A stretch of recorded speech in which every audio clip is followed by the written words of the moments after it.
Okay, boys and girls, this week we're going to be talking about why and how important it is to always try your best and to keep on trying. So that's what we're going to be talking about this week in Language Out. Arts, how important it is to try your best and always to keep on trying. So the title of our story today is called Curious George Makes Pancakes. And this story is by Margaret and H.A. Rays. So what does the title say that Curious George will do in this story? That's right, it says he's going to make pancakes.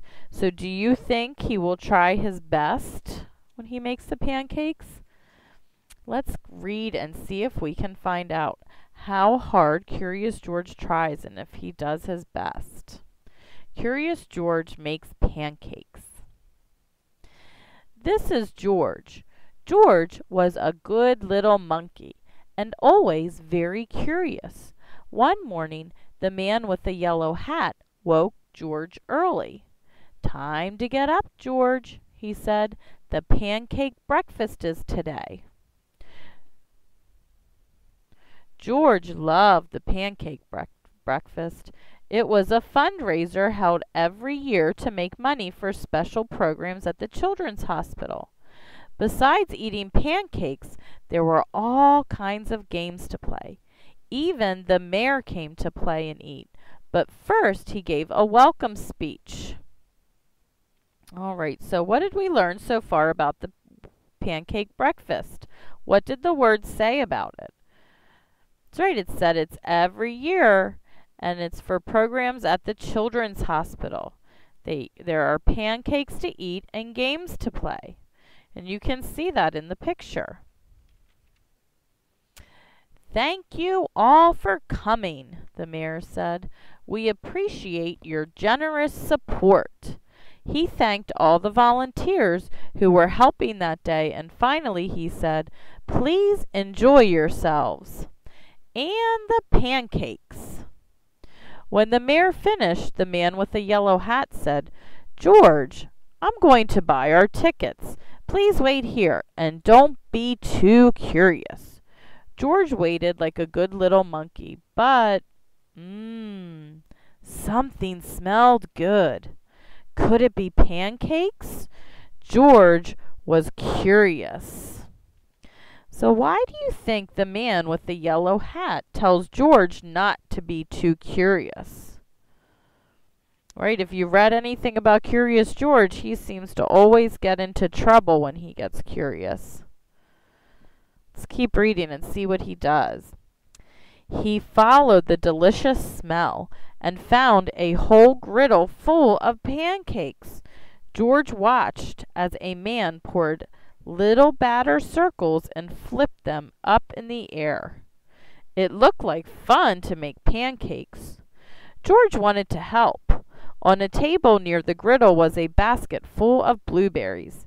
"These pancakes need blueberries," George thought, and he sprinkled some on top.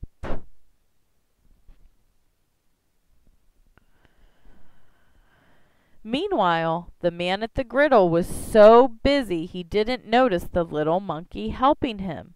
But the line grew and grew.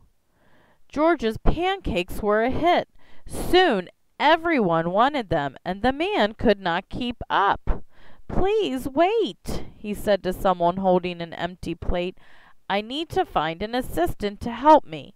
And just like that, he was gone. So is George helping the man at the griddle? Yes, he was, right? And what does the man do when too many people wanted George's pancakes? What is he going to do?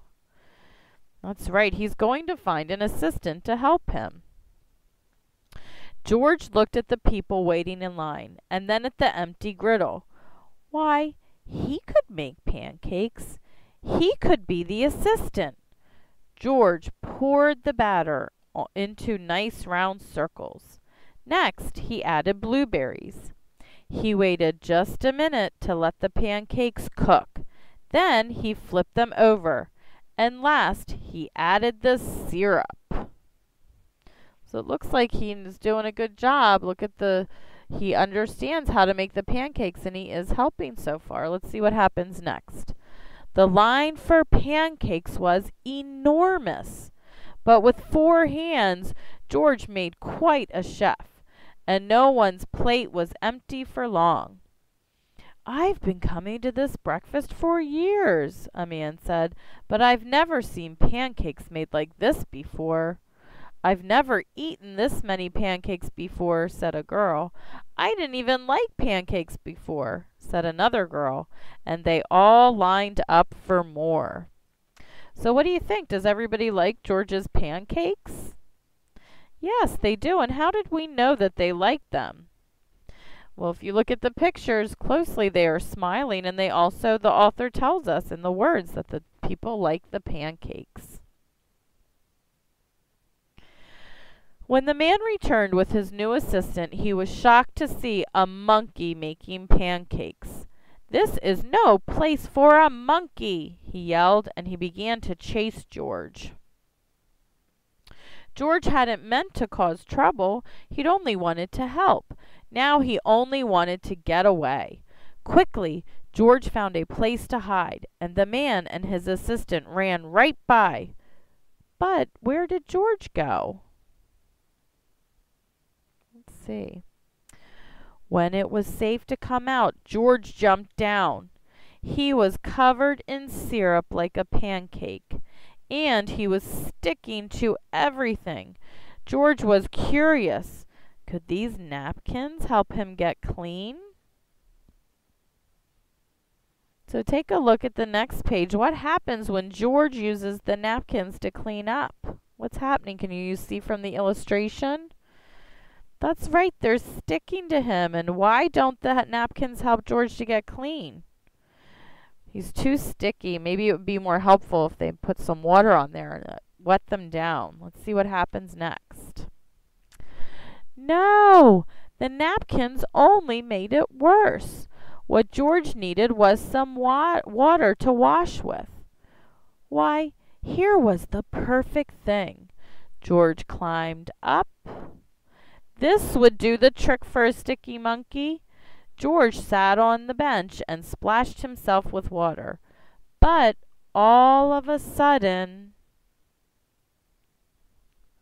splash! George was in the water. What a surprise!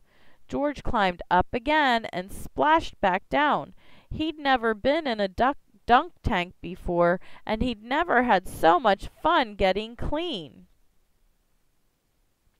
So why is he splashing into the water? Take a look. People are throwing balls, and if you've ever seen a dunk tank, when they hit that little circle, it makes the person who's sitting up on that ledge fall into the water.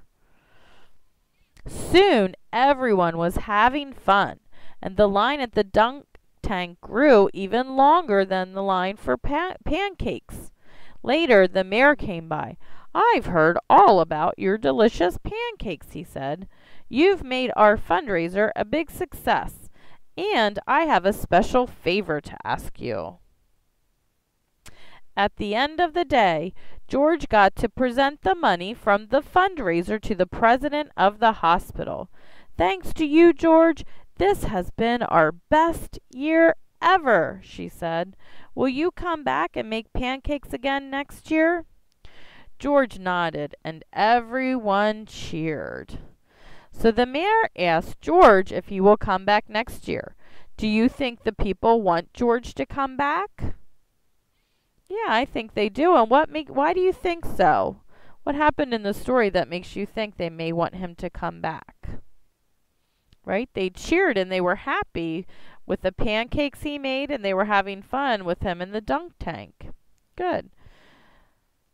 So remember, one part of the story, in the story, it's easy for you to visualize when the man making pancakes comes back and sees George making the pancakes. I can imagine the man's surprise when he yelled at George and started chasing him. I can understand how George felt, and he might run away too. So remember, when you're reading the story, to think about the different parts and make a picture in your mind, just like we just talked about, like when the man was making the pancakes. and came back and saw George helping him make them. So remember to make a picture in your mind when you're listening to the story to help you remember details. Okay? All right. So I hope you have fun with the rest of the lesson, and I hope you have fun making your own pancakes later on in the day.